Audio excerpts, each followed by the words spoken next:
주식은 오늘도 어떻게 됐는지, 반도체는 이미 뭐 끝난 건지, 뭐 어떻게 된 건지 걱정하시는 분들이 많습니다. 그리고 부동산 문제, 매불쇼 또 여기에 진심 아니겠습니까? 지금 함께 하겠습니다. 자, 그리고 우리의 주식 선생님 박근영 IBK 부장님 박수로 모시겠습니다. 네. 안녕하세요. 박근영입니다. 네, 안녕하세요. 아이고, 주식 지금 어떻게 되고 있습니까? 오늘 아침에 좀 안 좋은 거 보고 들어왔거든요. 네, 오늘도 반도체 제조업체 하이닉스와 삼성전자는 오전 중에 좀 안 좋았어요. 네.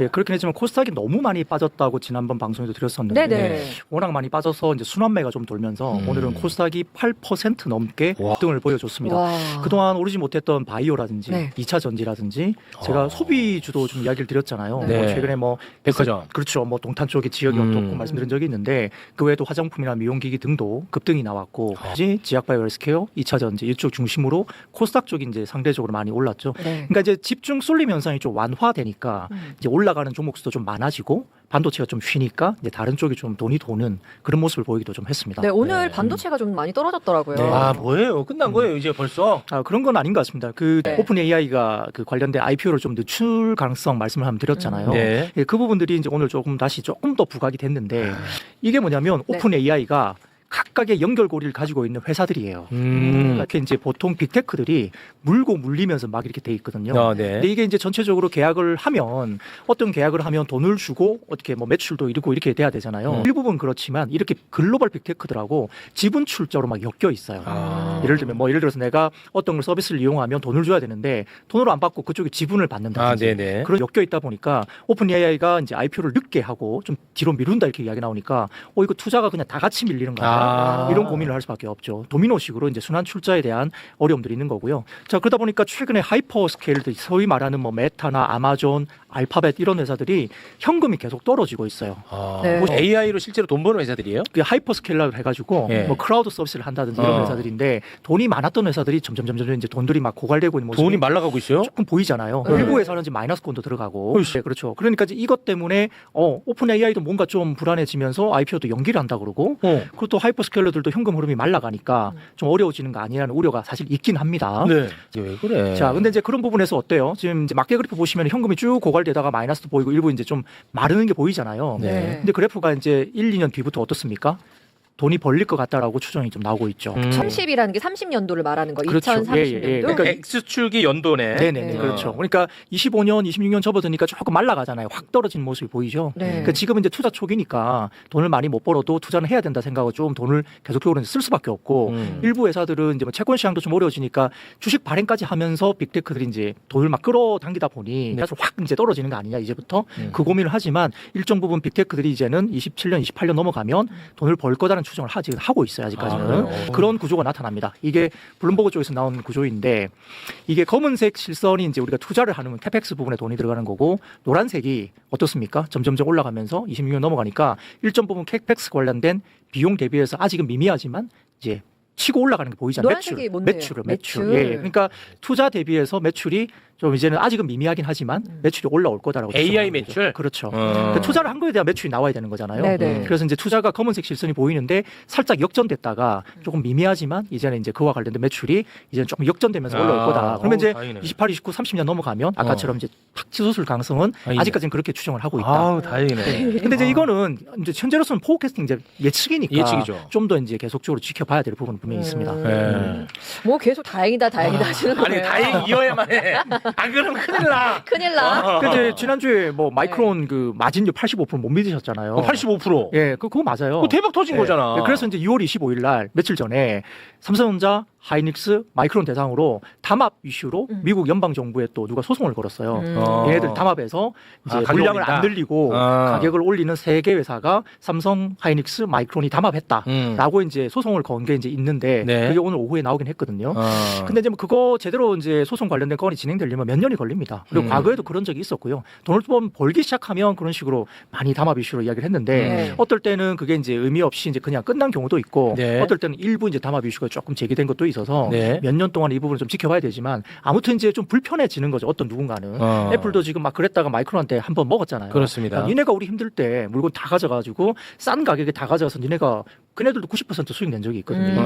음. 그때 니네가 좀 잘 도와줬다면 우리가 지금 캐파를 많이 늘렸을 텐데 그렇지. 우리 힘들 때 니네가 짜내가지고 맞아. 마이크론도 우리가 그때 그래서 캐파를 많이 못 늘렸으니까 음. 지금 비싸진 거다. 공급을 제대로 못하니까 이제 그러니까 서로 이제 공방은 있는데 뭐 네. 그런 과정에서 아직은 좀 지켜봐야 되지만 음. 뭐 비관론이 막 팽배하거나 그런 건 아닌 것 같아요. 그 애플이 이제 반도체가 비싸다고 이제 징징거렸는데 네.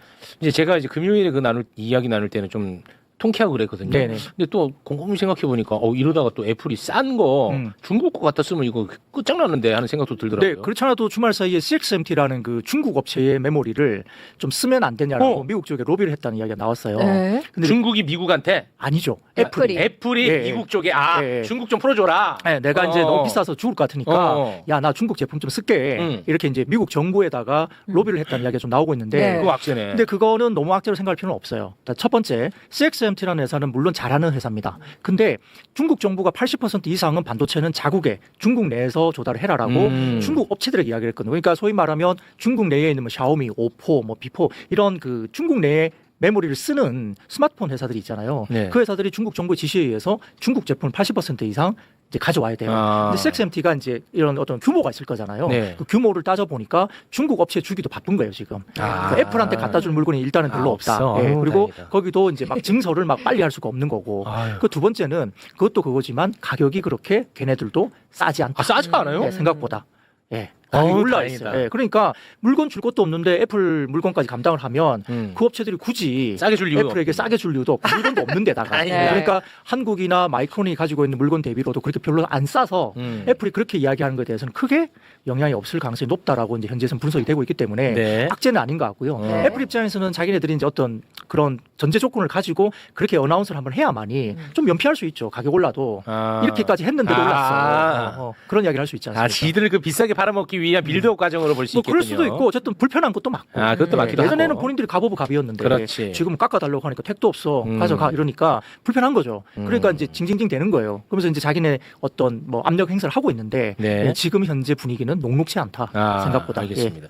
그 뭐 삼성, 하이닉스 실적이 앞으로도 계속 높을 거라는 것에 대해서는 크게 이견은 없잖아요. 맞죠? 2분기 실적만 놓고 보면요. 예. 네. 아마 삼성전자는 아마 이번에 상여금 이슈가 좀 이렇게 분석이 되면서 그게 반영이 되니까 시장 추정보다는 조금 낮을 거라고는 추정은 돼요. 그런데 그게 일회성 일부 비용이잖아요. 그러니까 다 알고 있는 거고. 그러니까 네. 그게 이제 악재가 될 것 같지는 않고. 이미 다 알고 있고. 네, 하이닉스 같은 경우는 지금 해외 쪽에 ADR 상장을 하잖아요. 그러니까 여의도에서 무슨 말이냐 하면 ADR 상장을 하면 그 ADR을 외국인들이 막 살 거 아닙니까? 네. 현지 외국인들이. 네. 그 현지 외국인들은 이렇게 인센티브를 그렇게 마구잡이로 막 못 주게 이제 외국인 투자자들은 그럴 가능성이 되게 압박을 많이 가할 것이다. 그러니까 하이닉스는 좀 괜찮지 않을까? 뭐 그런 생각도 좀 가지고 있고 그래서 전체적으로 투탑 정도는 그렇게 크게 문제가 없고. 그러면은 네. 주식이 지금 떨어지고 있잖아요. 네네. 왜 떨어지는 거예요? 반도체? 일단 많이 올랐고 아까 말씀드린 대로 그리고 아까 말씀드렸던 오픈 AI 이제 IPO 좀 밀리는 것도 좀 그랬고 우리가 먼저 금요일날 먼저 빠지고 미국이 금요일날 뭐 주말 사이에 빠지긴 했지만 그래도 그 여파가 조금 남았던 건데 근데 오늘 오후에 이제 호남권에 이제 1,000조 투자가 들어가면서 800조 원 정도로 4개의 팹을